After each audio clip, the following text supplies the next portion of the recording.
কেউ যদি মাহফিলে নাই বা আসি, তারপরেও এটা রসুল পাকের মাহফিল। এখানে অগণিত অজানা সংখ্যক ফেরেশতারা এই মাহফিলের মধ্যে অবতরণ করে। বিশেষ করে মিলাদুন নবীর জলসায় আল্লাহর স্পেশাল নূরানি ফেরেশতার আগমন হয়।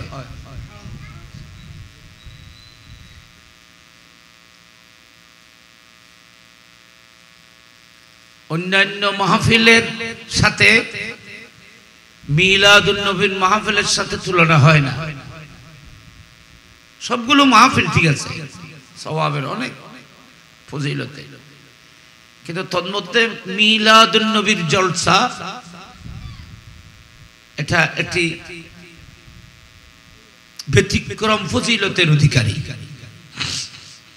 যেহেতু এই মাহফিলের সম্পর্ক খুদ জাতে মুস্তাফার দিকে, রাসূল পাক সাল্লাল্লাহু আলাইহি ওয়াসাল্লামের দিকে এই মাহফিলের নিসবত, মানে সম্বোধন নবীর নামে, ঈদে মিলাদুন নবী। ওয়াজ মাহফিল, বার্ষিক সভা, এই সেই যত মাহফিল আছে, যত মাহফিল ইসলামী, এগুলো সব ফুরুয়াতের জন্য। ফুরুয়াত মানে এটা সব মুস্তাফাকে দেওয়া নেয়ামতের মাহফিল, আর এটা হলো সমস্ত নেয়ামতের যিনি মূল, তার সেই নবীর মাহফিল। আপনি বুখারী শরীফের মাহফিল বলেন, বুখারী শরীফ রাসূল পাকের মিলাদের তাবাররুক। কোরআন শরীফের মাহফিল বলেন তো কোরআন শরীফ এটা রাসূল পাকের মিলাদের তাবাররুক।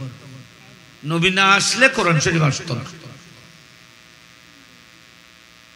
ওয়াজ মাহফিল মানে যেখানে ওয়াজ নসিহত হয়, ভালো কথা হয়, মানুষকে ভালো উপদেশ দেওয়া হয়, খারাপ থেকে মানুষকে বাঁচার জন্য নির্দেশ দেওয়া হয়, খারাপ ভালো চিহ্নিত করা হয়, সুন্দর আলোচনা হয়, ওয়াজ মাহফিল। ওয়াজ মানে নসিহতেরই উপদেশ। যতগুলো উপদেশ সবগুলো রাসূল পাকের মিলাদের তাবাররুক, নবীর মিলাদের কারণে এগুলো হয়েছে। নবী না আসলে কিছু হতো না। কেউ যদি মসজিদের বার্ষিক সভা করে, তা আমরা বলবো মসজিদ রাসূল পাকের আগমনের কারণে তাবাররুক, ঠিক না? মাদ্রাসা রাসূল পাকের তাবাররুক, নবীর দেওয়া রহমত, নবীর উসিলায় পেয়েছে। কাবা শরীফ হতো না রাসূল না হলে, বাইতুল মামুর হতো না রাসূল পাক না হলে, যেখানে আরশ কুরসি লৌহ কলম হতো না নবী না হলে। আপনি সেই নবীর দিকে এই মাহফিলের নিসবত, এই মাহফিলের নিসবত মানে সম্বোধন সেই নবীর সাথে। সেই জন্য আমরা এক সময় আমাদের আকাবের উলামায়ে কেরামের জবানের মধ্যে শুনেছি, যেখানে রাসূল পাকের মাহফিলের মিলাদ হয়, মাহফিলে মিলাদ, রাসূল পাকের মিলাদের মাহফিল যেখানে হয়, সেই জায়গার মাটি বালুগুলো ফেরেশতাদের জন্য সুরমা হয়ে যায়। কেন হতো? দেখছো, যেখানে রাসূল পাকের মিলাদ হয়, সেই মিলাদের জায়গাটিতে যে বালু কণা আছে, এগুলো ফেরেশতাদের জন্য চোখের সুরমা হয়। ফেরেশতারা এগুলোকে, এই বালুগুলোকে সুরমার মতো ব্যবহার করে। ফেরেশতে आंखों में मानिंद सुरमा लगाते हैं गुब्बारे बज़्म मिला। एक समय এগুলো অনেক বুজুর্গ উলামায়ে কেরামদের থেকে আমরা ছোটকালে শুনেছিলাম। ফেরেশতে आंखों में मानिंद सुरमा, আমরা ইসমত সুরমা লাগাই, ইসমত, সেই সুরমা, সেই কোহল আল্লাহর নূরের মধ্যে এগুলো জ্বলেছিল, আল্লাহর নূরে জ্বলার কারণে এগুলো সুরমা হয়েছে। নূরের মধ্যে জ্বললে এগুলো সুরমা হয়। চোখের জ্যোতি বাড়ে, চোখের জন্য শেফা।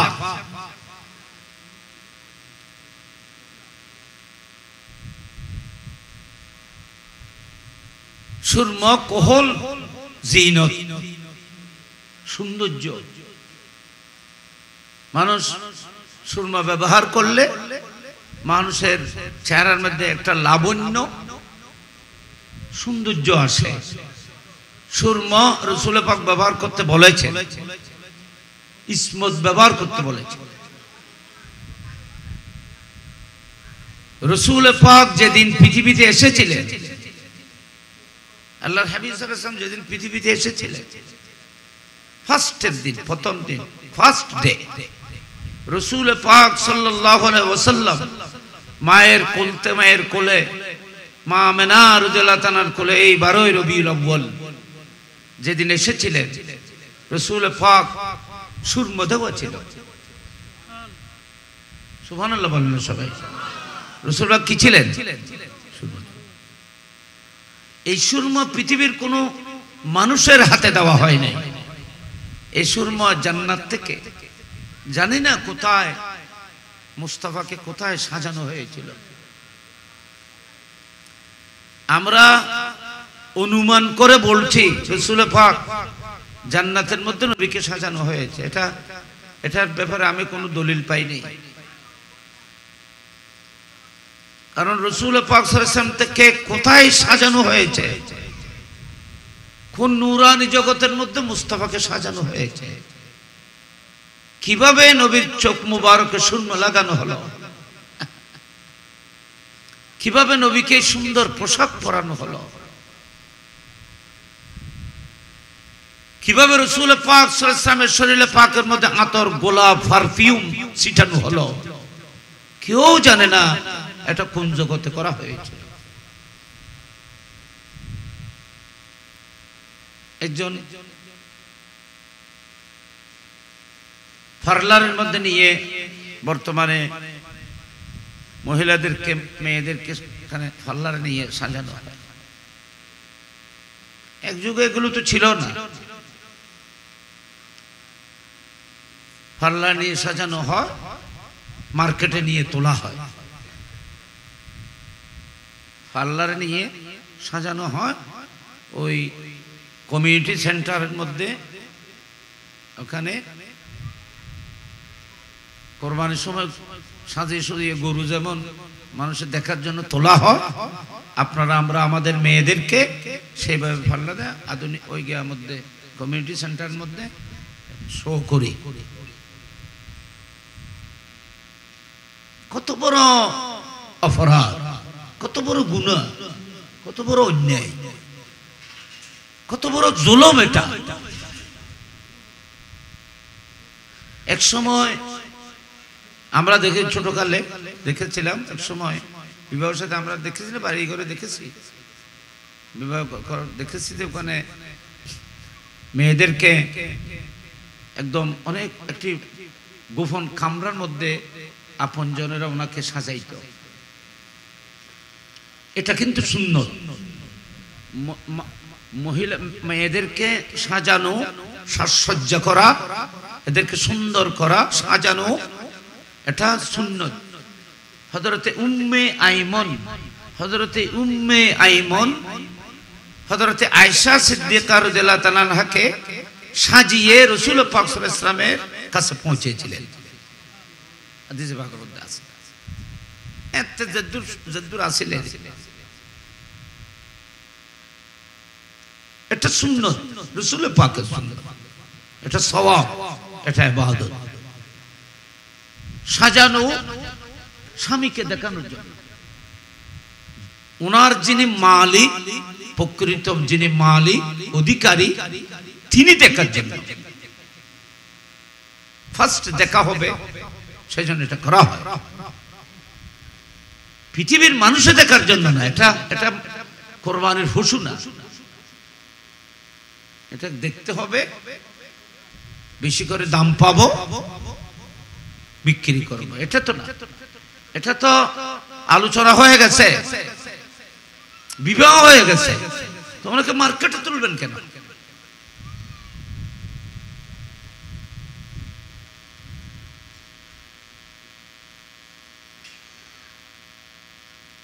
আচ্ছা, আবার কথা আর আমি এটা বলতেছি যে রাসূল পাক সাল্লাল্লাহু আলাইহি ওয়াসাল্লামকে কোথায় সাজানো হয়েছে কেউ জানে না, কার হাতে সাজানো হয়েছে কেউ জানে না, কিন্তু রাসূল পাককে আমরা সুসজ্জিত পেয়েছি।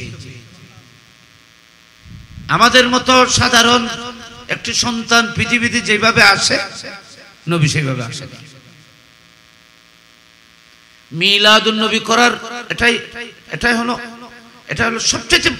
সবচেয়ে গুরুত্বপূর্ণ বিষয়, যে নবীর মিলাদুন নবীর আলোচনা এই জন্য করা হয় যাতে রাসূল যে অনন্য সাধারণ মানুষের মতো নয়, এটা তখন বোঝা যাবে যদি নবীর মিলাদকে আলোচনা হয়।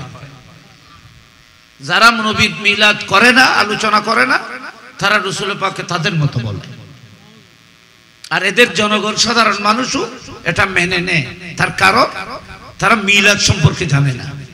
রাসূল পাক কিভাবে পৃথিবীতে এসেছিলেন এই ইতিহাস এগুলো এরা আলোচনাও করে না, সেজন্য এরা এগুলো জানেও না, সেজন্য ওনারা রাসূল পাককে তাদের মতো মানুষ বলে।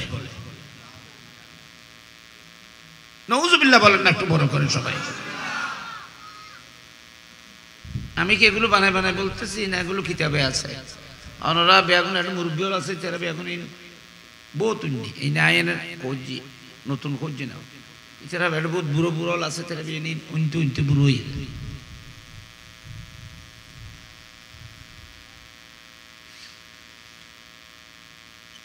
আমরা চলে যেতে পারি,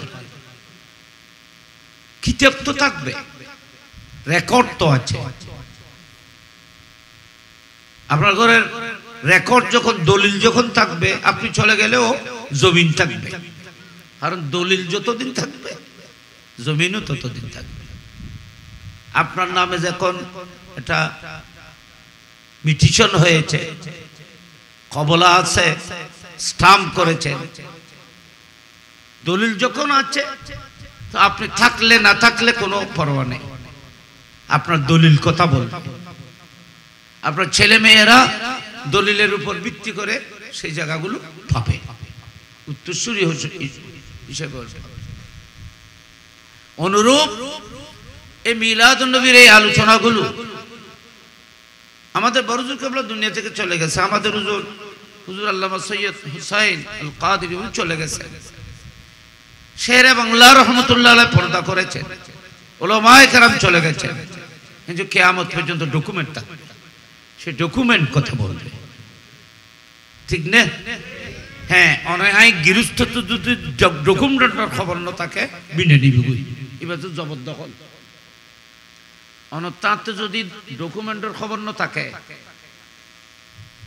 দলিলা দিল্লে যদি সংরক্ষণ না করো, যদি সংরক্ষণ করেন না জানন, তো জমিন তার গৃহস্থ দখল করে নিলে বিগুই।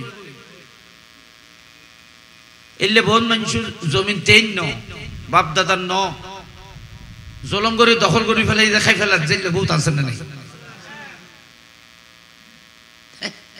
বহুত আছে। জমিন কোনো উনার না, আরেকজনের, বস দখল করে খাই ফেলে কে হইতে দলিল দিন দেওয়া পারে, দলিল আছে অলরেডি, কিন্তু দলিলের সাথে ওনার সাথে কোনো যোগাযোগ নাই। অনুরূপ আমাদের সুন্নি এবং সুন্নিয়তের কার্যক্রমগুলো বাতিল্লা নিয়ে যাবে, জবরদখল, যদি আমাদের কাছে দলিলের খবর না থাকে। এই সুন্নি প্রতিষ্ঠানগুলো যদি না থাকে, জমিন দখল করে নিবি বাতিল হলে জোর করিয়ে রে, জবরদখল। কে লিখে তাহলে আলেম সুন্নি আলেমের প্রোডাকশন দরকার অনর বিনে রক্ষা করিবেন বিনে মানে কি আহলুস সুন্নাত ওয়াল জামাতের আহলুস সুন্নাত ওয়াল জামাতকে রক্ষা করতে হলে আপনাকে প্রোডাকশনের ব্যবস্থা করতে হবে প্রোডাকশনের জন্য আপনাকে ফ্যাক্টরিকে সংরক্ষণ করতে হবে সেখানে ছেলে মেয়ে দিতে হবে সেখানে আপনাকে মহব্বত রাখতে হবে সম্পর্ক রাখতে হবে এখান থেকে সুন্নি উলামা বের হবে একজন শেরে বাংলা হাজার বাতিলের সাথে মোকাবেলা করতে পারবে উগ্র বাগে 1000 কুরো আইলে উগ্র বাগল 1000 কুরোই কিনি বিলে কিনি বিলে যদি 1000 হয় ইয়েল যদি 500 হয় বাঘ যদি উগ্র হয় হারিব না পাগল যাদের ঈমান দুর্বল যাদের আকীদা দুর্বল যাদের দলিল দুর্বল দলিল নাই তারা শক্তিশালী বাঘের সামনে মুরগির মতো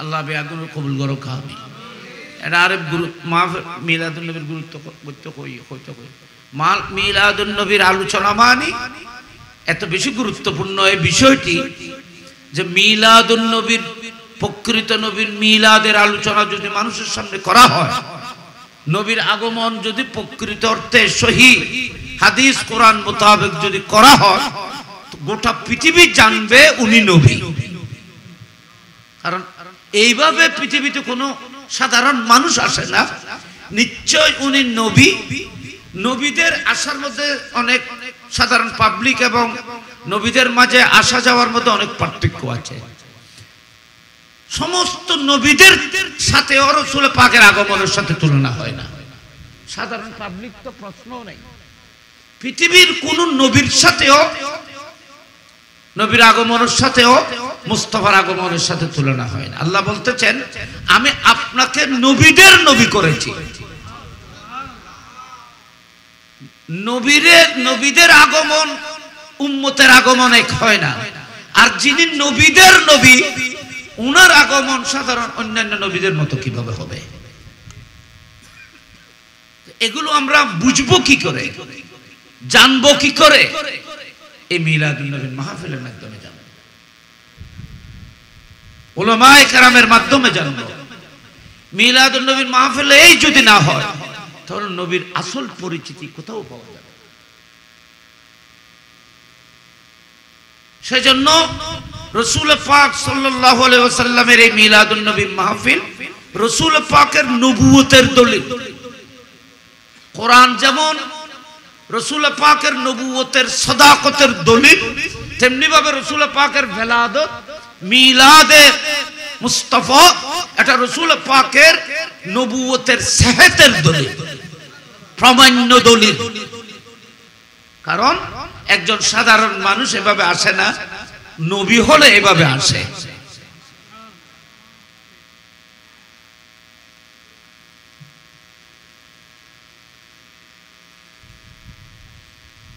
সবাইকে মোবারকবাদ ধন্যবাদ আপনারা সুন্দর এই মাহফিল করেছেন আল্লাহর দিল খুশি করেছেন কুদরতের দিল রাসূল পাক সাল্লাল্লাহু আলাইহি ওয়াসাল্লামের অন্তরকে খুশি করেছেন আর দেশের মধ্যে বহুত কি হয় হযরত রাসূল পাক মিলাদুন নবী গরিব আল্লাহ হইয়ে না থোয়াই তাইরে আর জাগাত কর্মী কে তো রাস্তা না পার কথা ইনইলো হয় হযরত নবী রাসূল পাক মিলাদুন নবী গরিব আল্লাহ হইয়ে না তো নবীর কি নবী রাসূল পাক কি ইয়ান কইতো না ওয়া তোমরা বেগুন আন মিলাদ করো আয় আসে যে উদযাপন করো ইয়ান নবী কোন জিনিস না না ভক্ত হলে উম্মত হলে গরনের জিনিস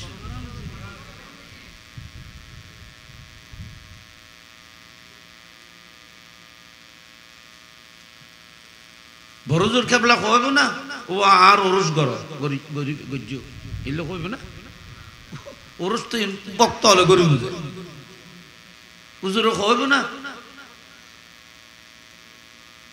ও আই দুনিয়া তুই যাই আর স্মরণ সভা গজ্জ ইবে স্মরণ সভা করে বলে হুজুর খাওয়ানোর জিনিস না ছাত্র হলে ভক্ত হলে গরনের জিনিস হতর বেয়া হলছ দামিস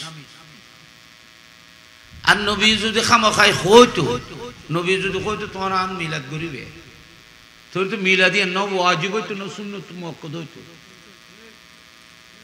নবী অর্ডার দিলে তিন শরীয়তে মানে শরীয়তের একটা বড় আহকাম যেত ওয়াজিব যেত উম্মত নগল্য সমিতি বিহন গুনাহগার হইতো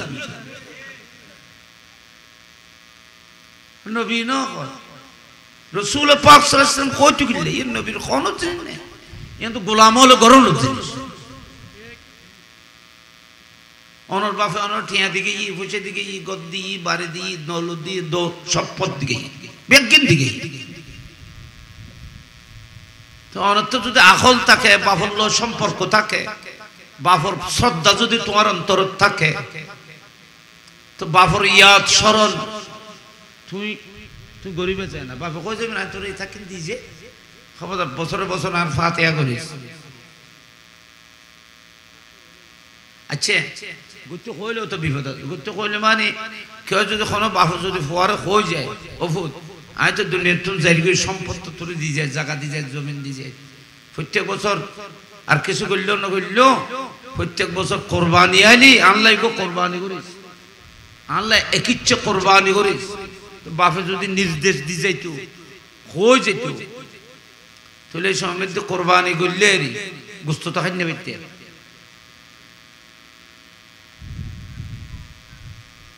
কষ্ট নইতো না গোস্ত খাই না পারি এর যদি কোরবানি করেন ফিরতো তো এর বোঝা যাইতো মজা কদ্দুর আছে 15,000 টাকা দিয়ে চল লই জরাইয়ের এক টুকরো গোস্ত তো তুমি খাই না ফেললে একদিন গরিবের দিফলান পরে তখন একটা খবর দিতে বান্ধব এই 15,000 টাকার চল কিনিলেন একটা টুকরো খাই না ফেললে এই বিপদের ধৈর্য দেখে নেই বাফা কই বাফর অর্ডার মোতাবেক গরনে হুকুম ওসিয়ত হয়ে যাবে ওসিয়ত মোতাবেক গরনে আমাদের গোস্ত ইনার খাইতে না গোস্ত ইনার গরিবের বিফলন করে আর নবী যদি কইতো যে আমার আল্লাহ প্রত্যেক মাসে মাসে রবিউল আউয়াল শরীফ আইলে আল্লাহ ফাতিহা করিবে গরু জরাইবে যদি ওসিয়ত করে যেত তাহলে একটা গরু জরা থাকে মেজদান খানা পিনা খাইনা বাইতে মেনচুর দিবল বলতো তুই করতে নি খাইতে যা মেনচি তুই জান চাইতো না কেউ করতো না আর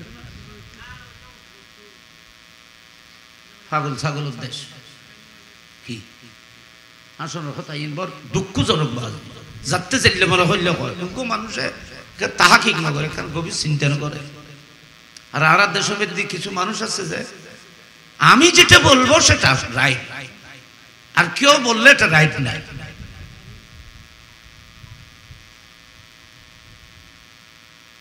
চিন্তা করে না গভীরভাবে তাহকিক করে না গবেষণা করে না ওরও মানুষের অবস্থাকে অবজারভেশন করে গতানুগতিক কথা বলে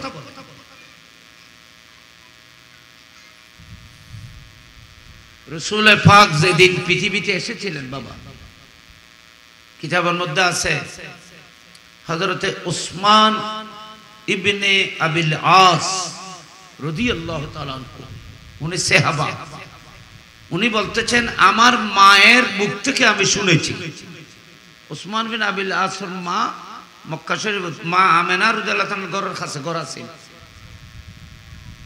আমি রাসূল পাক সাল্লাল্লাহু আলাইহি ওয়াসাল্লাম তখন তো নবী এমনি রাসূল এটা তো আমরা বুঝতে পারিনি কিন্তু আমি কত ঘর থেকে বের হলাম মা আমেনা রাদিয়াল্লাহু তাআলা ঘরের মধ্যে যাওয়ার জন্য বের হলাম হাদিসে পাকের মধ্যে আছে দেখতেছি আকাশের সমস্ত তারাগুলো সব তারা এত নিচে চলে এসেছে মনে হচ্ছে মা আমেনা রাদিয়াল্লাহু তাআলার ঘরের উপর পড়বে আসমান তারার বেগুন এত নিচে চলে এসেছে মনে হয়েছিল এগুলো আমার মাথার উপরে মা আমেনার ঘরের মধ্যে ঘরের উপরে পড়বে তারাগুলো বেগুন কাছে চলে এসেছে আসমানের সমস্ত তারারা তারকা এখানে যে কাছে চলে এসেছিল এটা বাস্তবিক তারা হতে পারে অথবা আল্লাহর রহমতের অগণিত ফেরেশতা মুস্তাফার আগমনে নবীকে জুলুস করার জন্য সালাতু সালাম দেওয়ার জন্য মা আমেনার ঘর থেকে আরশ পর্যন্ত কাতার হয়ে গেছে হবে।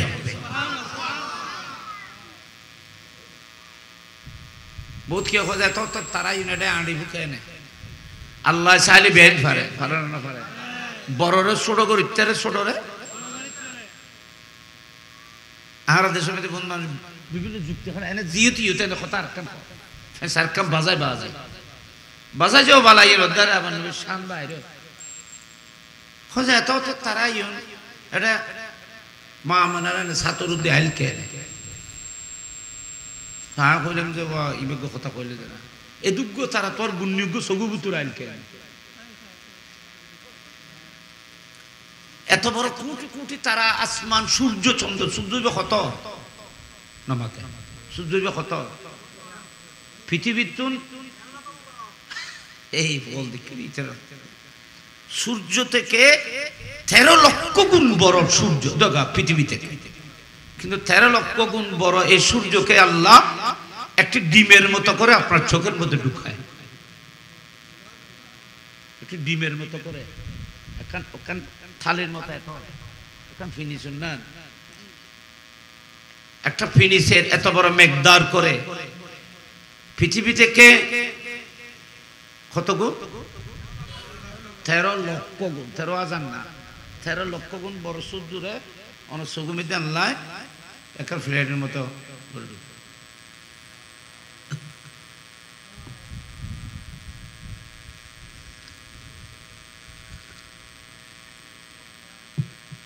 একটি তারা না হাজার হাজার লক্ষ কোটি তারকারাশি একসাথে আপনার একটি ছোট্ট চোখের মনির মধ্যে আল্লাহ ঢুকায় এই চোখের মধ্যে যতগুলো তারা ঢুকছে সেগুলোকে দেখতেছে তাহলে আপনি একটি ছোট্ট চোখ দিয়ে কত কোটি কোটি তারা একসাথে দেখতেছেন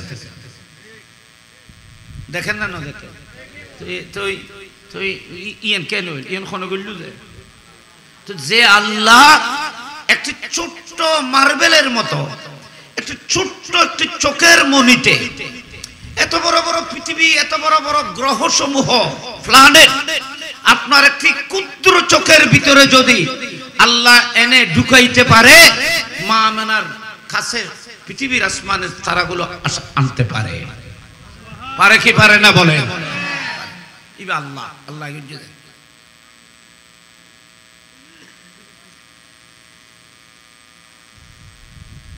কতর খালুগান্ডর ব্রিজ খন্নবুলি ব্রিজ ইন্দিতে এর অন্ধ হয়ে যখন দেখতে রাখবো এতর ব্রিজে গুন্ডিতানি সগুবুতুর ডুকিল কে না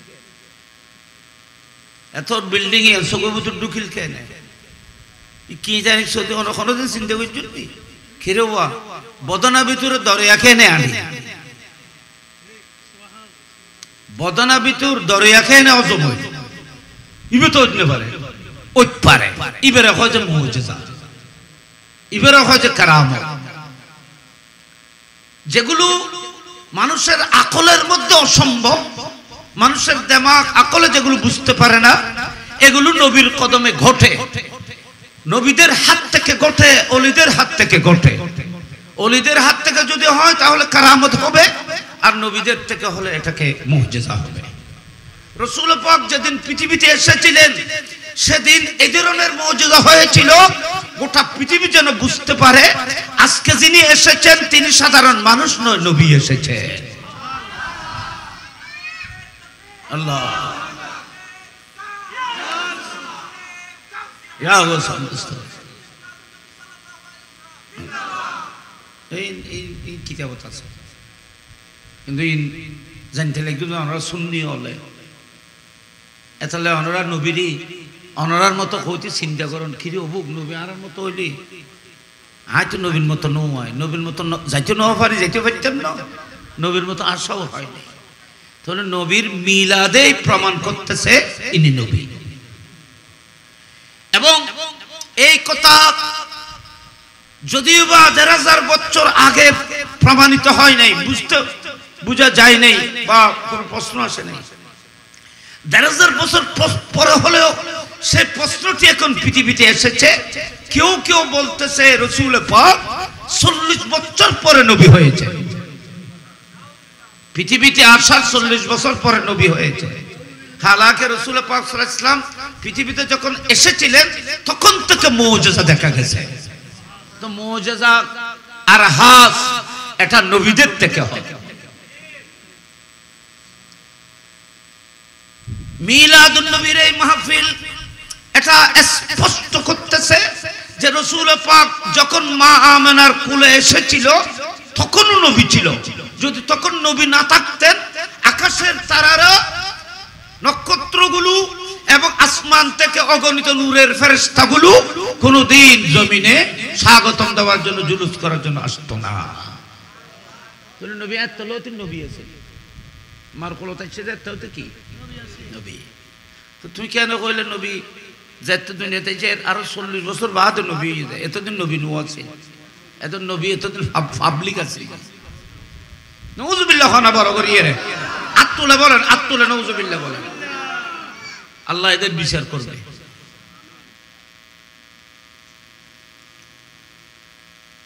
বহুত কথা বলে, কথার সাথে তো এই যে নানান ধরনের কথা বলতেছে, এগুলোর জবাব মিলাদুন নবীর মাহফিলে আছে। এগুলো মাহফিল করার অর্থ হলো বাতিলদেরকে এগুলোর জবাব দেয়া।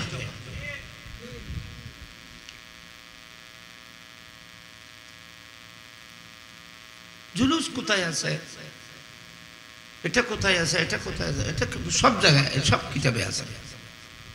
ন তুই কিতাবের কাছে নাই, ন তোমার তো কিতাব নেই। নয়তো তুমি কিতাব পড়ো না, নয়তো তোমার কাছে কিতাব নেই। তোমার তো খালি শতান্য করানোর কে কিন্তু কি যাবত আছে দেখি। উলামায়ে কেরাম নকল করেছেন, পৃথিবীর বিখ্যাত উলামায়ে কেরাম নকল করেছেন। ফেমাস উলামায়ে কেরাম, বিশ্বে সমাদৃত সেই বড় বড় আউলিয়ায়ে কেরাম, বুজুর্গানে দিন। রাসূল পাকের মিলাদ কিতাবে নেই, কিতাবে নেই, কোরআন হাদিস নেই, বেদাত এই সেই। আমি দেখতেছি পৃথিবীর বিখ্যাত বিখ্যাত মুহাদ্দিস রাসূল পাকের মিলাদের উপরে স্বতন্ত্র মুস্তাকিল কিতাব লিখেছেন, বড় বড় কিতাব লিখেছেন। কিতাব নাই, কিতাব নাই, এই সমস্ত হ্যালো যে এখন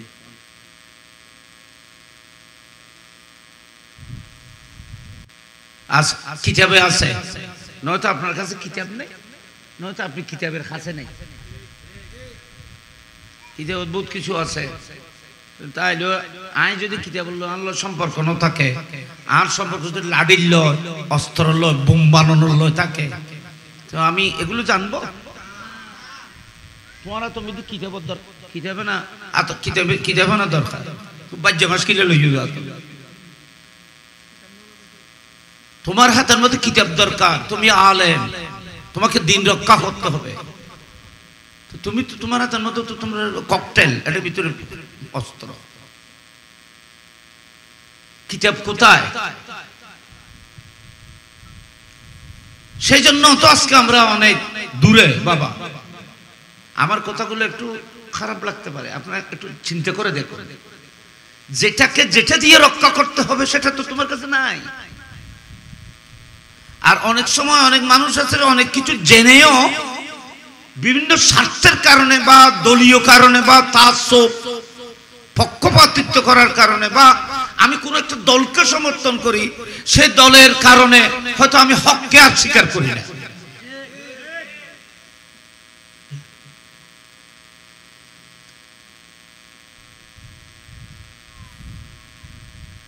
আপনারা সহ্য করবেন। হযরতে ইমদাদুল্লাহ মুহাজিরে মক্কি, ইমদাদুল্লাহ মুহাজিরে মক্কি, ইমদাদুল্লাহ মুহাজিরে মক্কি উনি মাওলানা আশরাফ আলী থানভী সাহেবের পীর। আশরাফ আলী থানভী উনার পীর ইমদাদুল্লাহ মুহাজিরে মক্কি। সমস্ত দেওবন্দের উলামায়ে কেরাম সবাই যাকে শ্রদ্ধা করে, সম্মান করে, ওনাদের অনেকের পীর ও মুর্শিদ। উনি মিলাদুন নবীর জাওয়াজের উপরে ফতোয়া দিয়ে গেছেন। ফিসাবে কত যে মিলাদুন নবী বড় ইবাদত বড় সওয়াবের কাজ মুরিদি কত যে বেদাত তো ফিরিয়ে যে মুরিদি মিললি না তো ইমিনে অন ফিসা হুজুর কথা শুনিবেন না আর কথা শুনিবেন বড় হুজুর কই দিয়ে শুনিবেন না আর গান শুনিবেন আজ হুজুর হুজুর ছাত্র হয় না কথার কথা তো হুজুর হুজুর উস্তাদ কই দিয়ে শুনিবেন না ছাত্র গান শুনিবেন উস্তাদ ছাত্র তো না আবার পীর মুর্শিদ মুরিদ মুরাদ এর পার্থক্য আরো বেশি এলে না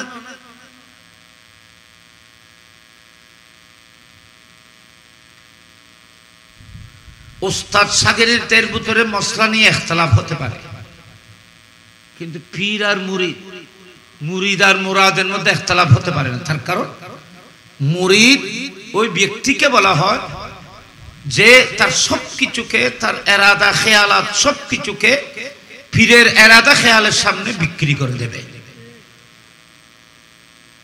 ইবক মুরিদ আর মুরাদের শর্ত ও আজান রক্তই না আজান রক্ত হলে রক্তমতে আজান দিবে দেরি নকরি জাস্ট টাইমে যে নামাজ সারি কিনে দি মানসি নামাজ পড়িব আর মাধ্যম নামাজ আমি দিব এনে আজান দেখ যায় যে নামাজের এনে খটায়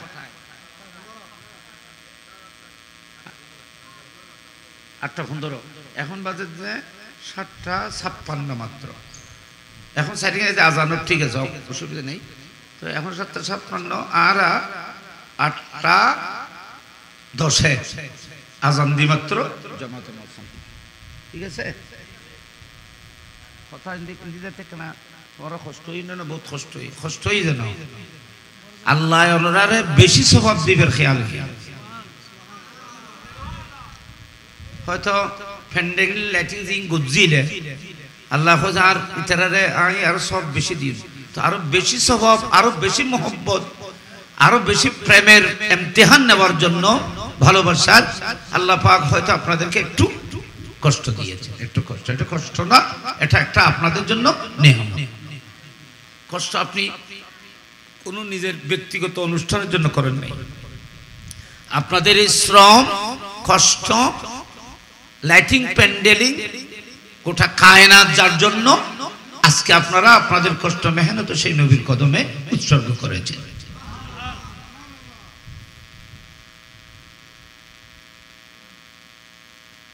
ইমদাদুল্লাহ মুহাজির মক্কি উনি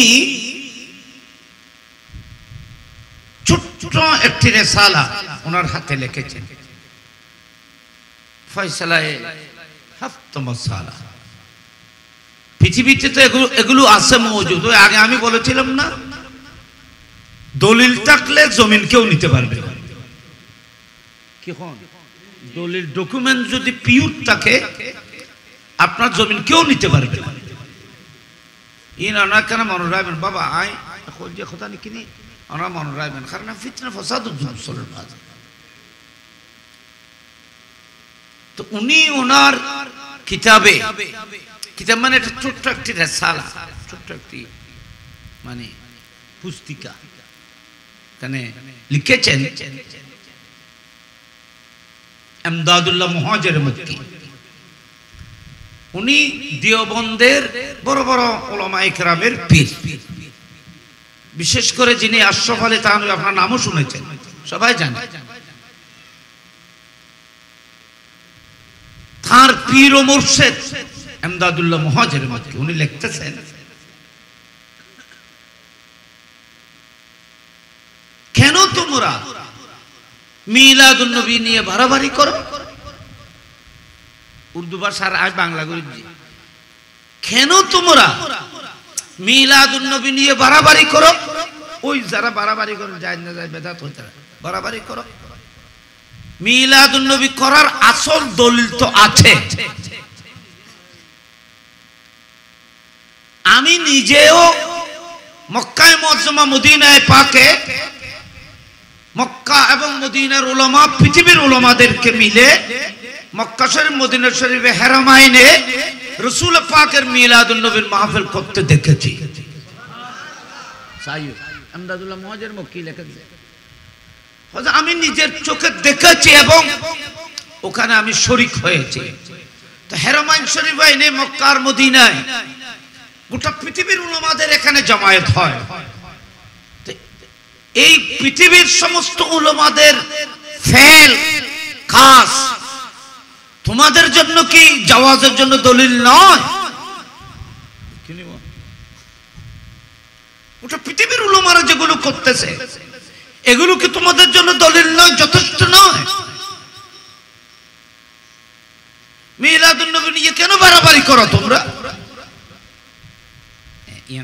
আমি নিজে সেখানে মিলাদ হেরমান শরীফের মিলাদের মাহফিলে আমি কি ছিলাম উপস্থিত ছিলাম ইয়ান হইরে তার রকম যে এখন তোমরা মিলাদুর রাসূল পাকের মিলাদ করো বা না করো এটা তোমাদের ব্যাপার কিন্তু আমি আমদাদুল্লাহ মুহাজির মক্কি আমার বাড়িতে মিলাদুন নবীর মাহফিল করি এবং আমি মিলাদুন নবী মাহফিলের মধ্যে শরীক হই মাহফিল মিলাদ নিজে করিও আবার কি শরীক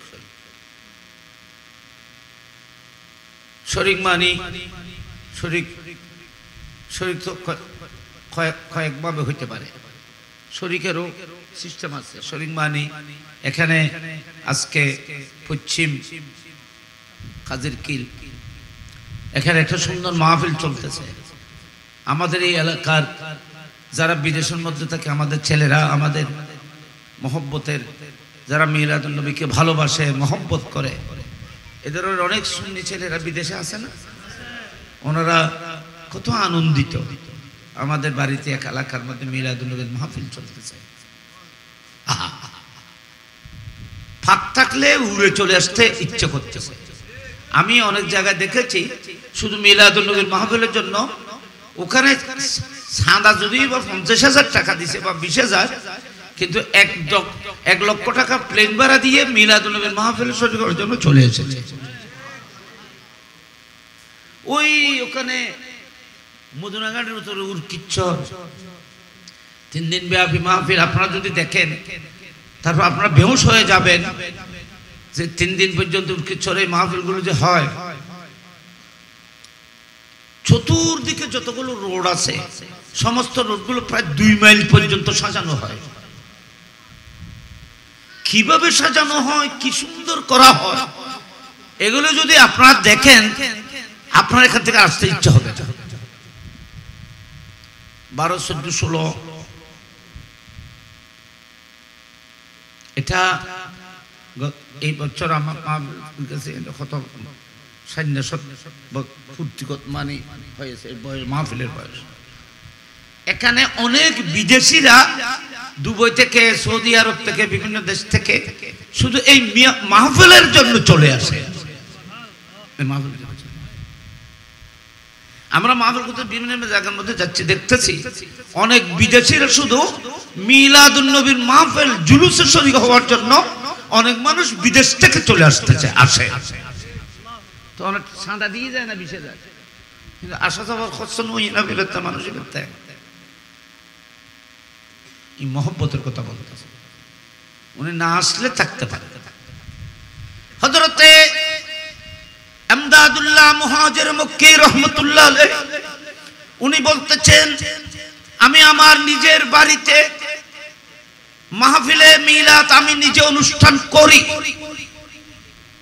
সুবহানাল্লাহ বলে এবং শরীক হই শরীক কিভাবে হই আমি হয়তো এক জায়গায় মাহফিল চলতেছে আমি ফিজিক্যালি যেতে পারছি না আমি এখানে চাঁদা দিয়ে হলেও শরীক হই এবার হচ্ছে শরীক এটা বহুত মানুষ খুশি দিয়ে কিন্তু মাহফিল তাই নয় বোধকে করো তো সুখ আজ নয় বোধ মাহবুনি হলো মিলাদুন নবীলে ফুসে দিই এই বলতে আজ নয় অনেক বিদেশ থেকে এলাকার অনেক ভাইয়েরা এই মাহফিলের জন্য অনেক ভাবে সহযোগিতা করেছে এরা ফিজিক্যালি আসতে পারে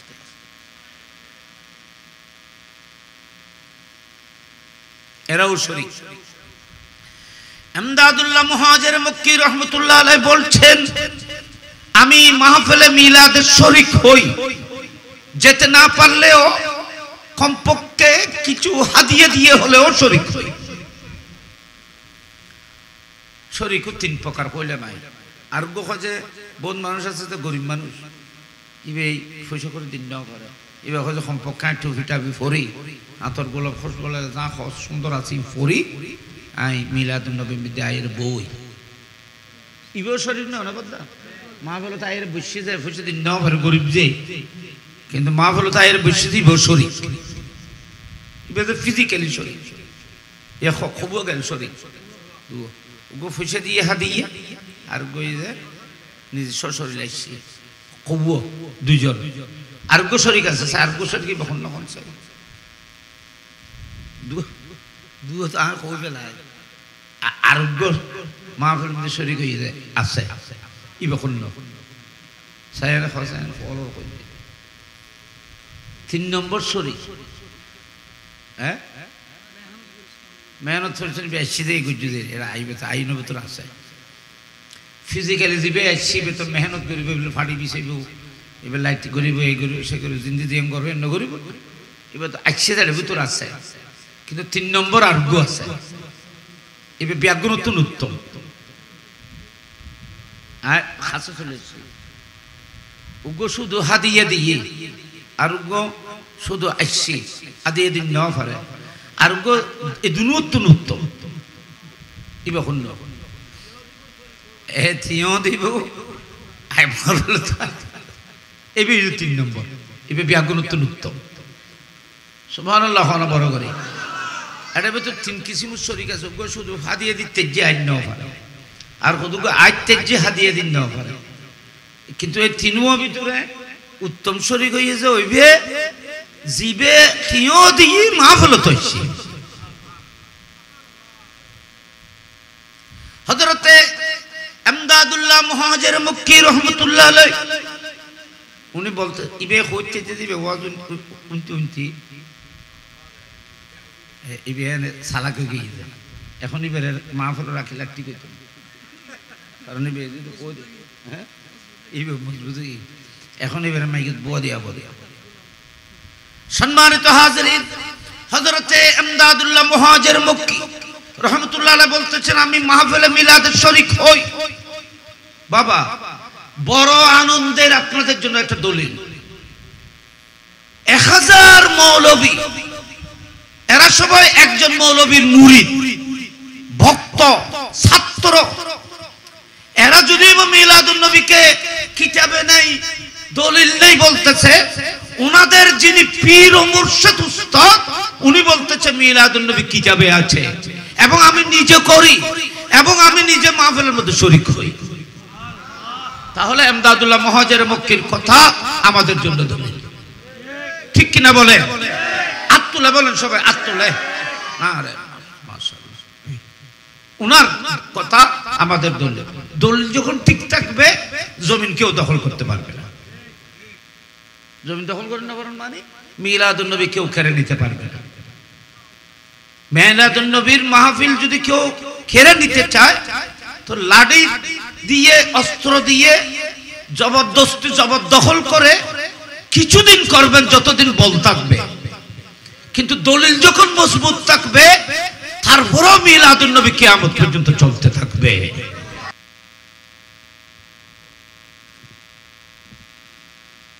রাসূল পাক সাল্লাল্লাহু আলাইহি ওয়াসাল্লামের এই জশ্নে মিলাদুন নবী উনি বলছেন আমি নিজে আমার বাড়িতে করি। ওনার কথাগুলো এই জন্য আমি আপনাদের খেদমতে তুলে ধরছি, যেহেতু উনি এমন এক ব্যক্তির নাম যাকে সবাই শ্রদ্ধা করেন, সবাই মানেন। মানার অর্থ এই নয় যে কিছু মানবো কিছু মানবো না। মানা মানে ওনার লিখনি, ওনার দেওয়া ফতোয়া, এগুলোকে তো মানতে হবে। আমি বড় হুজুর কেবলাকে মানি, এর অর্থ হবে হুজুরের লিখিত ফতোয়াগুলো আপনাকে মানতে হবে।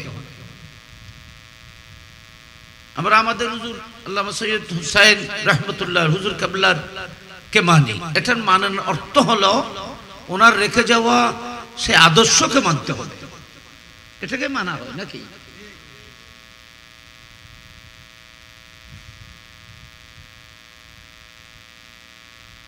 তো উনি বলতেছেন আমি নিজে মিলাদুন নবীর মাহফিল করি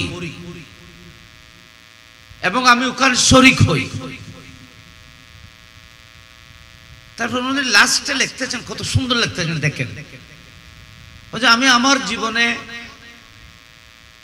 আল্লাহর দেওয়া অনেক ফরজ আদায় করেছি, যেমন নামাজ ফরজ আদায় করেছি, রোজা ফরজ আদায় করেছি, হজ ফরজ আমি আল্লাহর দয়ায় আদায় করেছি, যেগুলো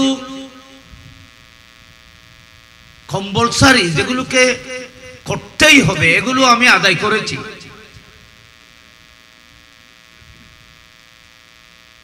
ওয়াজিব সমূহ আদায় করেছি, সুন্নতে মুআক্কাদা সুন্নত আদায় করেছি, নফল ইবাদত করেছি, অনেক ইবাদত আমি আমার জীবনে করেছি এবং প্রতিটি ইবাদতের একটা স্বাদ আছে।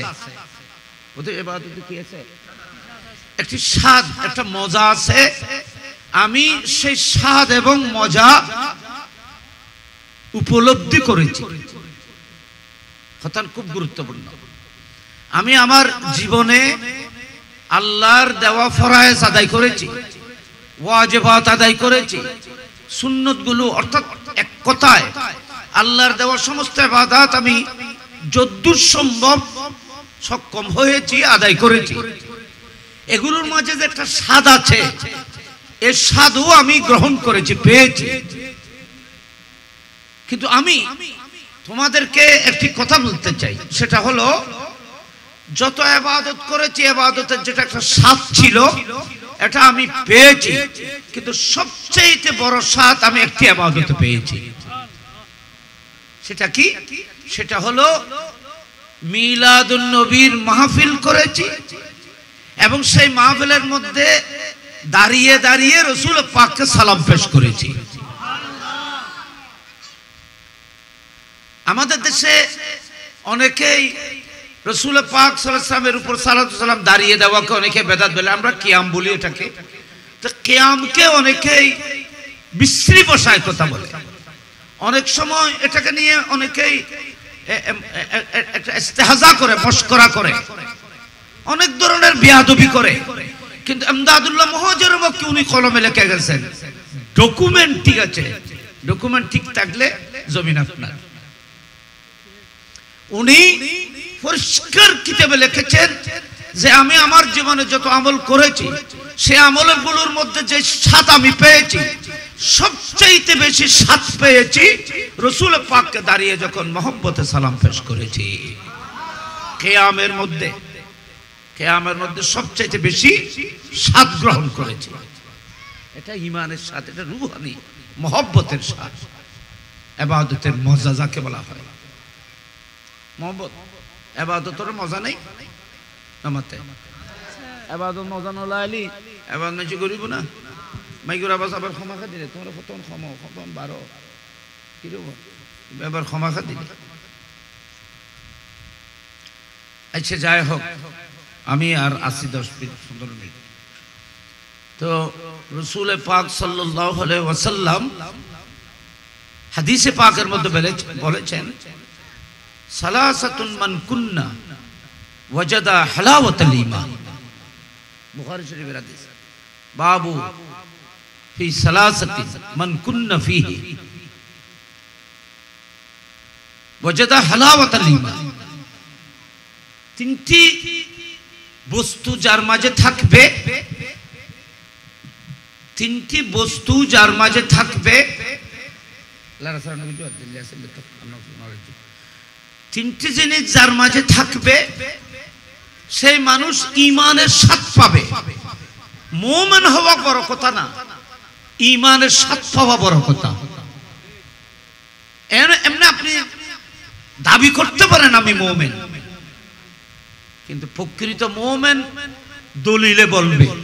দাবি তো যে সে করতে পারে, যে কোনো মানুষ যে কোনো কিছুর দাবি করতে পারে, কিন্তু দাবির জন্য দলিলের প্রয়োজন। দাবির জন্য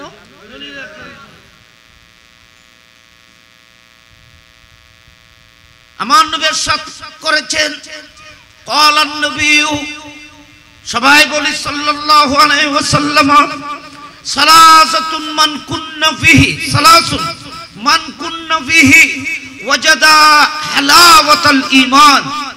তিনটি নিয়ামত যে মানুষের মাঝে থাকবে সেই মানুষ ঈমানের স্বাদ গ্রহণ করতে পারবে। গোশত খানা মে দি বহুত মজাদার না নামাতে গোশত মজাদার না। সৈয়দুত তোয়ামে আল্লাহাম ইবো হাদিস শরীফ কলম দিয়া রাসূল পাক ফরমান যে খানা ভিতরে সবচাইতে মজাদার ইমিদি সৈয়দ মানি নেতা ন কত জাহেল আছে মূর্খ আছে এরা বলে ওদের সৈয়দ মানি নেতা ছাড়া আর কোনো অর্থ নেই। এটা তো উনি ওনার জ্ঞানের সীমিত জ্ঞানের কারণে বলেছে। হাদিসে পাকের মধ্যে রাসূল পাক সাল্লাল্লাহু আলাইহি ওয়াসাল্লাম ইরশাদ করেছেন আস-সাইয়্যিদুত তুয়ামি আল্লাহাম, খানার মধ্যে সবচেয়ে মজাদার ইমিদি সৈয়দ মানে মজাদার সবচেয়ে মজাদার কি গোশত মাংস মাংস মাংস সবচেয়ে দামও না। ইলিশ মাছ কত কেজি তুমি কিনো হতে কিনো না করতে না এবার ইলিশ কিনো না কি ডন মিকে ফুঁটি মাছ কিনো কোনো 1600, 1700, 1800 টাকা ইলিশ মাছ টাটকা। এছাড়া ফলে ইলিশ মাছ ইন্ডিয়ারে দিত না বলে কইল ইয়াদে যে আবার 3 মন্দির 3000 মন কত দি ফেলার বলে কয় আর বুঝলাম যে আর খাইম দাইম। এছাড়া আবার ওই যে শেখ হাসিনা দিত যে বলে কত 1000 মন না কত কইল 3000 টন ইয়া ইতারা উজুতরা দি ফেলা 3000 টন ডবল। আচ্ছা যাই ইলিশ মাছ নসিবে তার নাই হত্যা নয় না সাইতে আইবে যাই ইন্ডিয়ান ইকে যাইবে। আচ্ছা যাই হোক একদম নাই গরিবের কিছু নেই। আমরা এখন ইল্লে দামি মাছ ইলিশ মাছ খন বহুত দামি মাছ বা মজাদার। আমরা এখন চাই এই মাছের যদি সিস্টেম ওয়াইজ যদি রান্না করা না হয় তাহলে ইলিশ মাছও তো খাওয়া যায় না। ইলিশ মাছেরও একটা স্বাদ আছে কিন্তু স্বাদই বেফাইবেল না কথা কি শর্ত সরাই যায়।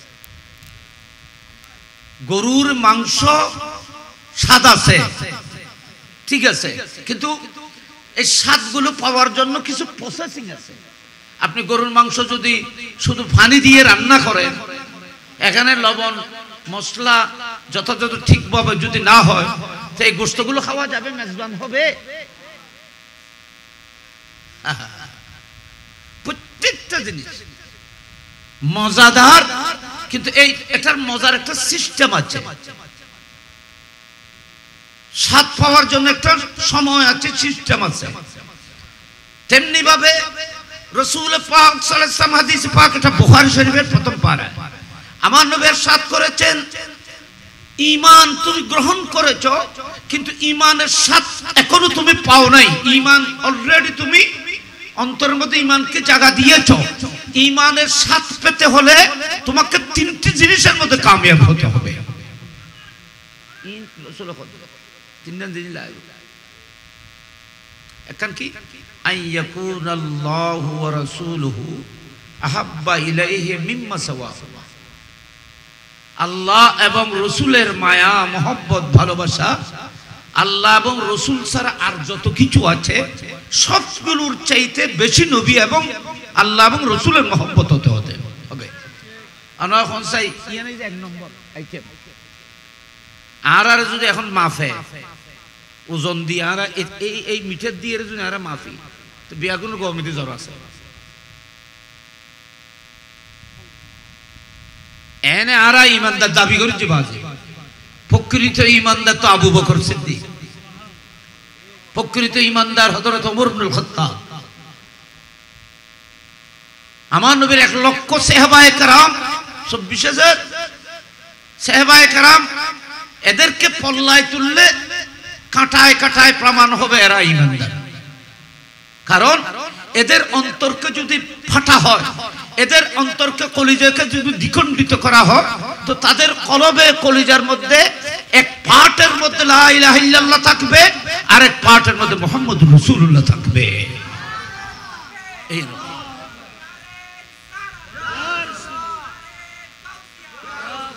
ও যেটা আলা হযরত বলেছেন, আলা হযরত বলেছেন, আলা হযরত এই আলা হযরত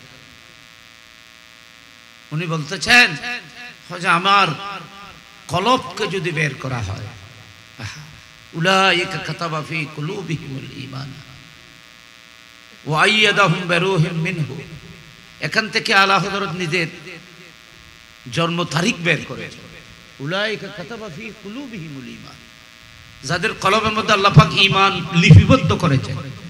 আলা হযরত বলেন এই এটার মধ্যে যে সংখ্যা বের হয়, এটা আমি আমার জন্মের সংখ্যা। কি মানে? আমি আল্লাহ পাক আমার কলবে ঈমানকে নকশা করে দিয়েছেন, আমি সেই দলের মানুষ অন্তর্ভুক্ত। যদি পৃথিবীর মানুষেরা আমি আহমদ রেজার এই কলবকে যদি দ্বিখণ্ডিত করো, আমার এই কলবকে যদি দ্বিখণ্ডিত করে যদি দেখো, তাহলে আমার কলবের এক পার্টের মধ্যে লা ইলাহা আল্লাহ থাকবে, আর এক পার্টের মধ্যে আমার মুস্তাফা জনাবে মুস্তাফা মুহাম্মদুর রাসূলুল্লাহ থাকবে। লা আন ইয়াকুনাল্লাহু ওয়া রাসূলুহু আহাব্বা ইলাইহি মিম্মা সিওয়াহুমা। ঈমানের স্বাদ পেতে হলে সর্বপ্রথম তার মাঝে একটা নিয়ামত থাকতে হবে, সেটা হলো তার কাছে আল্লাহ এবং রাসূল ছাড়া কায়নাত বিশ্বে যত কিছু আছে সবকিছু থেকে আল্লাহ এবং রাসূলের মায়া মহব্বত বেশি থাকতে হবে। এই খতান যে খতান বুঝতেছ না বাবা, এই খতান যারা হইলেন ইয়ানদ্দি যে আরা মাফি থাক ফল্লাত আসেনি না।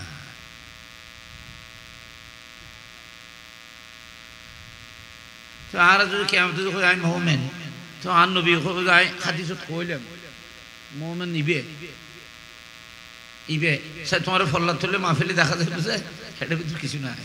হাই হাই কিছু না,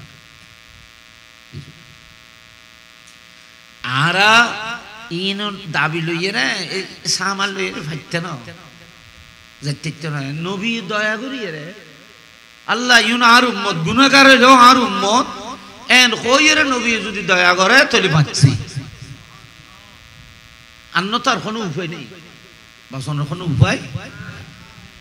প্রকৃতি ইমানদার কবরে চলে গেছে, অনাইসব করি চল আয়নে ছোট মানুষ খোঁজে ওনার নিজে নিজেও চিন্তা করিবে।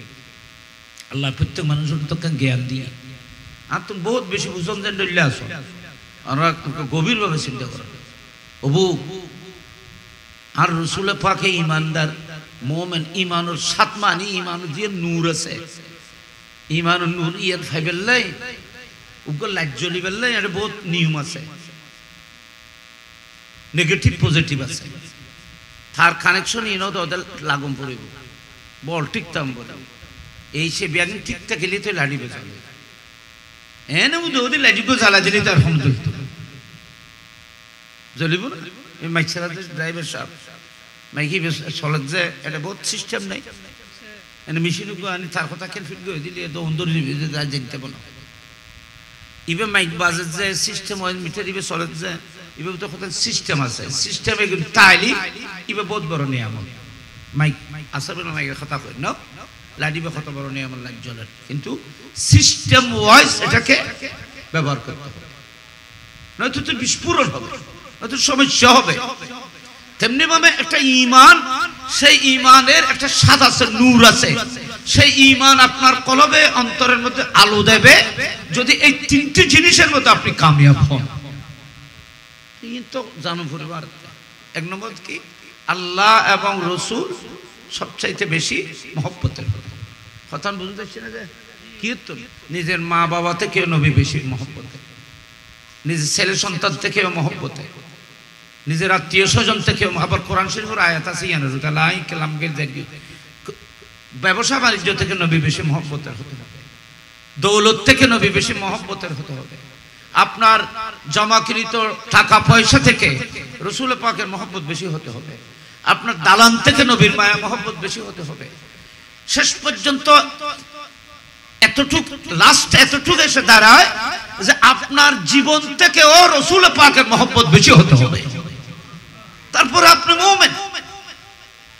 তো মানুষের কাছে জীবনের চাইতে মায়াদার তো কিছু নেই, বলে মানুষের কাছে জীবনের চাইতে মায়াদার তো আর কিছু নেই। যেখানে রসুল পাকের মহব্বত আপনার জীবন থেকেও বেশি মায়াদার হতে হবে, তাহলে পরিষ্কার বোঝা গেছে নবীর মায়া মহব্বত তাজিম আপনার অন্তরের মধ্যে সবচাইতে সবকিছু থেকে এমনকি জানের চাইতে বেশি হতে হবে। তারপর আপনি মুমিনের সাথ 3 ভাগের 1 ভাগ পাবেন। তারপর বলা হচ্ছে ওয়া আইয়ুহিব্বাল মারআ লা ইউহিব্বুহু ইল্লা লিল্লাহ। তুমি কোন ঈমানদার কোন মুমিনকে শুধু আল্লাহকে আল্লাহর রেজার জন্য আল্লাহর ওয়াস্তে মহব্বত করতে হবে। একজন মানুষকে একজন মুমিন আর একজন মুমিনকে মহব্বত করবে, ভালোবাসবে, এখানে দুনিয়ার কোনো উদ্দেশ্য থাকতে পারবে না, কোনো স্বার্থ থাকতে পারবে না। সমস্ত স্বার্থকে বিসর্জন দিয়ে একটি স্বার্থকে প্রাধান্য দিতে হবে, সেটা হলো আমি তোমাকে শুধু আল্লাহ এবং রসুলকে খুশি করার জন্য মহব্বত করি। ফয়সালে মহব্বত করি কেন, মেজান খাবাবে যে মহব্বত করি কেন, কি আল্লাহ এখনো মহব্বত করছি না, তোমার মহব্বত করি শুধু একখান খারাপ ইয়ে নেই যে তোমার ভিতরে আল্লাহ এবং রসুল আছে, তাকওয়া আছে, তুমি সৎ মানুষ, তুমি ভালো মানুষ, তুমি মুত্তাকি পরহেজগার মানুষ। তোমাকে আমি এই জন্য ভালোবাসতেছি, তোমার মাঝে তোমাকে ভালোবাসলে আল্লাহকে পাওয়া যাবে, তোমাকে ভালোবাসলে আল্লাহকে পাওয়া যাবে। তোমাকে শুধু আল্লাহর মহব্বতে ভালোবাসতেছি, তুমি আল্লাহ বিরু রসুল পাককে ভালোবাসো, তো তোমাকে ভালোবাসার অর্থ হলো আমি শুধু আল্লাহ এবং রসুলের কারণে ভালোবাসি। আমি মানুষের ভালোবাসি খেয়া মানুষের নামাজ পড়ে, তো ইবের ভালোবাসান আল্লাহর ওয়াস্তে। এই মানুষরা ইল্লে ভালোবাসি এবার আন্নবিল্ল বেয়াদবি ন করে, কথা বুঝতে লাগবে না বাজি। সুতরাং একজন ইমানদার একজন মুমিন আরেকজন মুমিনকে একটি মাত্র উদ্দেশ্য নিয়ে ভালোবাসতে হবে। একজন ইমানদার আরেকজন ইমানদারকে শুধু একটি লক্ষ্য একটি উদ্দেশ্য নিয়ে ভালোবাসতে হবে। সেই ভালোবাসাটি হবে আমি আপনাকে শুধু আল্লাহ এবং রসুলের কারণে মহব্বত করতেছি। তাহলে আপনি ঈমানের স্বাদ 3 ভাগের 2 ভাগ পাবেন। তো 1 ভাগ মাইমের ওই নামাতে আজ পুরা নয় আর বললি কি আই ইয়াকরাহা আই ইয়াউদা ইলাল কুফরে কামা ইয়াকরাহু আই ইউকযাফা ফিন্নার। আমি তোমাকে ভালোবাসি শুধু আল্লাহকে রাজি করার জন্য, আল্লাহর ওয়াস্তে। বুখারী শরীফ রাজি। তার 3য় নম্বর হলো তোমাকে তুমি কুফরিকে নাফরমানিকে কবিরে গুনাহকে নবীর শানে গুস্তাখি বিয়াদবিকে আল্লাহর ওলিদের শানে গুস্তাখি বিয়াদবিকে আল্লাহর নাফরমানিকে তুমি এইভাবে ঘৃণা করতে হবে যেভাবে তুমি আগুনকে ঘৃণা করো। তোমাকে আগুনে নিক্ষেপ করাকে আগুনের মধ্যে তোমাকে নিক্ষেপ করা হোক, এটা আপনি চান? বলেন আগুন আপনাকে আগুনের মধ্যে নিক্ষেপ করা হোক, আগুনকে যেভাবে আপনি অপছন্দ করেন, আগুনের মধ্যে ওনাকে আপনাকে নিক্ষেপ করাকে যেভাবে আপনি ঘৃণা করেন, অপছন্দ করেন, ভয় করেন, তেমনি ভাবে আল্লাহ এবং রসুলের নাফরমানিকে কবিরা গুনাহকে বিয়াদ রসুল পাকের শানে বিয়াদবিকে আল্লাহর তাওহীদের মধ্যে বিয়াদবিকে তোমাকে এইভাবে ভয় করতে হবে। দেখুন না আই ইউকরা আই ইয়াউদা ইলাল কুফর, কুফরের দিকে নাফরমানিকে তুমি আগুনের মতো ভয় করতে হবে। আগুনকে যেইভাবে তুমি ভয় করো, আগুনে যাওয়াকে যেমন তুমি নাপছন্দ করো, তেমনি ভাবে আল্লাহর নাফরমানি করা, রাসূল পাকের সাথে গুস্তাখি করাকেও তুমি সেইভাবে নিফরত করতে হবে, ঘৃণা করতে হবে।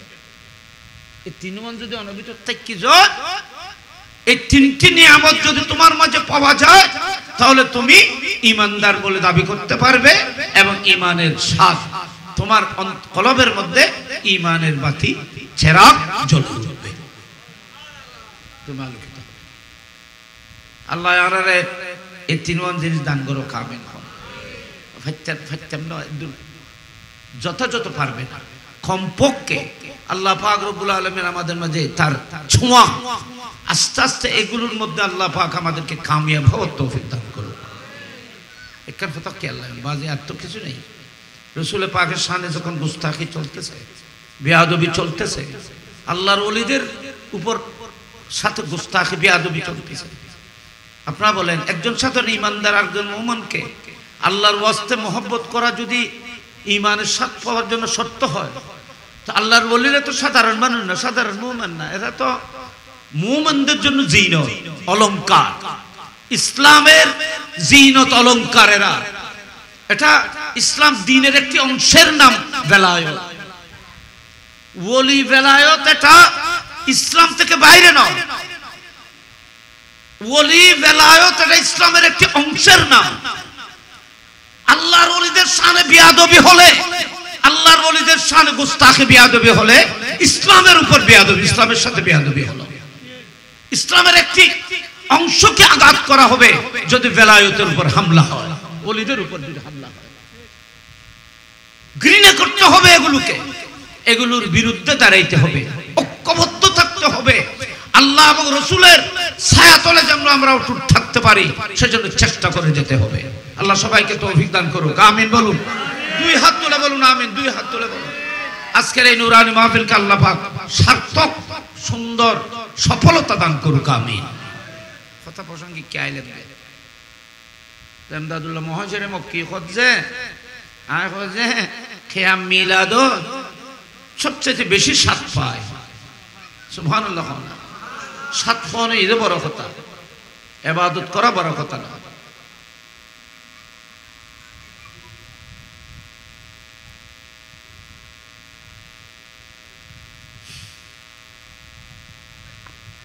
স্বাদ না ফেলে খানা খাই এর স্বাদ না পায়।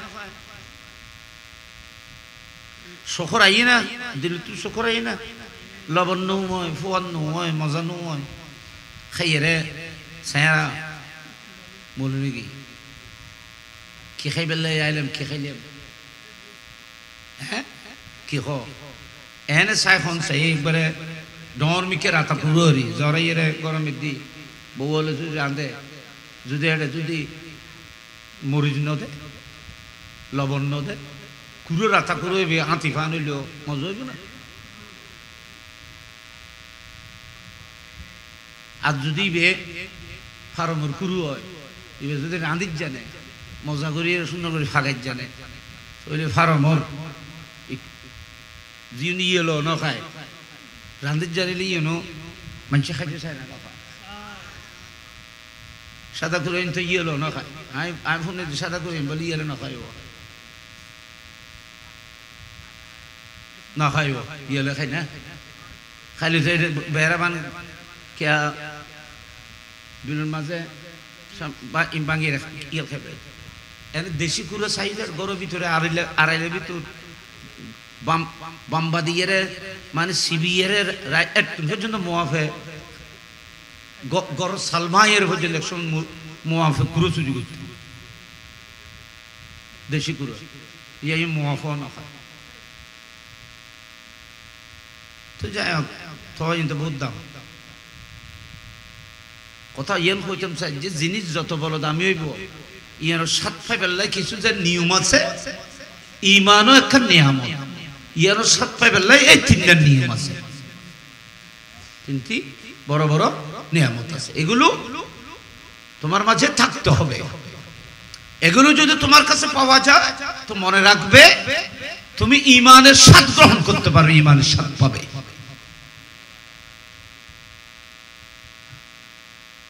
কোন গেল শেখ আমদাদুল্লাহ মহাজারে মক্কি রহমতুল্লাহ ফরমাচ্ছে আমি সবচাইতে বেশি স্বাদ পেয়েছি মিলাদুন নবীর জলসায় এবং সবচাইতে বেশি স্বাদ পেয়েছি রাসূল পাকের মহব্বতে দাঁড়িয়ে সালাম পেশ করায় কিয়ামের মধ্যে। আর আরাধ্যের সঙ্গে বলি সব কত কে আমার মিয়া ঠাট্টা করে মস্কারি করে ইস্তেহাজা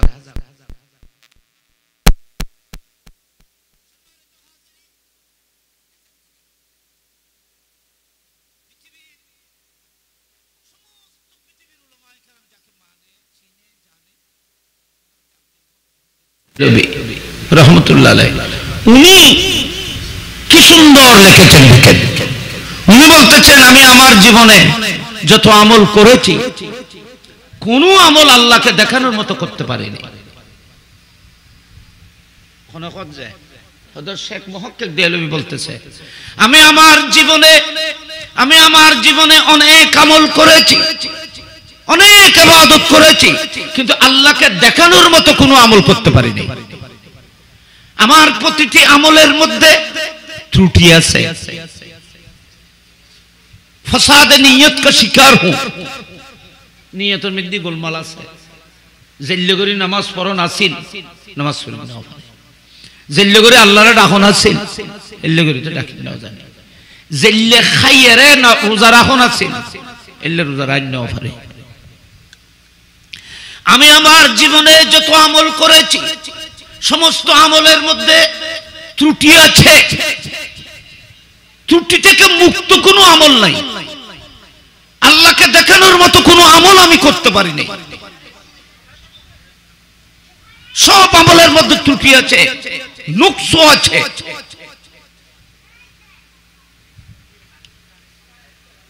দেখানোর মতো কোনো আমল আমি করতে পারি নাই।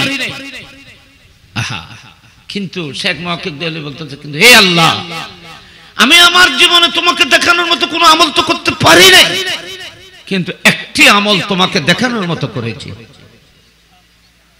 কেন কথা হই সমস্ত আমল যদি ত্রুটি ভুলের কারণে যদি কিয়ামতের ময়দানে যদি বাদ পড়ে যায় তাহলে আমি সেই একটি ইবাদতের উসিলায় বাঁচব। আল্লাহ তোমার দয়া পাওয়ার উপর আমার ইয়াকিন আছে, বিশ্বাস করি। একটি আমল সুবহানাল্লাহ বলেন।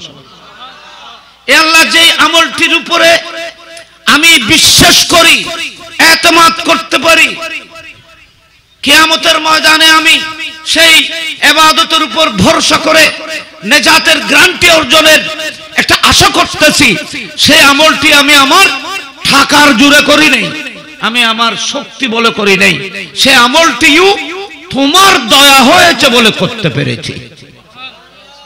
যে আমল্লা নাই অখুদা তোমার দেখাবার মতো গুজি আমলিয়া ন আল্লাহ গরিব তাজি কোনো ঠিয়াত জোরে হইছে জোরে নাও আয় আমলিয়ান গরিব তাজি আয় আমলিয়ান গরিব তাজি আল্লাহ তোমার দয়া হই বলি, তোমার মেহেরবানি হই বলি গরিব তাজি। তাহলে বুঝাতে শেখ মুহাক্কিক দেহলভী একটা কথা কইছি বড় সিয়ন চিকন, সেটা হলো উনি বলতেছেন এই ধরনের মকবুল ইবাদত মানুষ টাকার জোরে করতে পারে না, শক্তি বলে করতে পারে না, বরং এই ধরনের মকবুল গ্রান্টেড ইবাদত আল্লাহর কাছে নিখুঁতভাবে কবুল হয়। এই ধরনের ইবাদত ওই মানুষ করতে পারে যাকে আল্লাহ দয়া করবেন। আহা ইন বুঝতে লিখুনে বাজে আল্লাহ যা দয়া করে এই আমলে ইন দয়া আল্লাহর দয়া ছাড়বেন না। তো ইন কি এখানে খেয়াল করো আমার এই কথা লাস্ট কথা। উনি বলতেছেন আমি আমার জীবনে যে আমলটি আল্লাহ দেখানোর মতো করেছি, আল্লাহটার সময় দয়া মেহেরবানি হয়েছে বলে করতে পেরেছি, সেই আমলটি হলো রবিউল আউয়াল শরীফ আসলে তোমার নবীর মহব্বতে আমি মিলাদুন নবীর মাহফিল করেছি। দেখছো আখবারুল আখিয়া আমি মিলাদুন নবীর মাহফিল করেছি এবং সেই মাহফিলের মধ্যে কলিজা ভরে অন্তর শান্তি হয় মতো করে দাঁড়িয়ে দাঁড়িয়ে তোমার বন্ধুকে সালাম পেশ করেছি। ইও কি আমার কথা কইয়ে দেখো না। উনি বলতেছেন আল্লাহ তোমাকে দেখানোর মতো তোমার দরবারে পেশ করার মতো নিখুঁত একটি আমল আমি করেছি, সেটা হলো মিলাদুন নবীর মাহফিল করেছি, আর একটা হলো নবীকে দাঁড়িয়ে দাঁড়িয়ে সালাম পেশ করেছি। তাহলে বোঝা যাচ্ছে মিলাদুন নবীর মাহফিল খেয়াম মিলাদ অক্কলে করি না পারে, পয়সা আছে যাইবে এগরিতারে যেন ফিজিক্যালি স্ট্রং একদম শক্তি আছে, সে শক্তি বলে করে না, বরং ও সমস্ত নারী পুরুষ ও সমস্ত ঈমানদার মিলাদুন নবী করবে, মুস্তাফার প্রেমে দাঁড়িয়ে সালাম দেবে, যাকে আল্লাহ স্পেশাল দয়া করবে, মেহেরবানি করবে।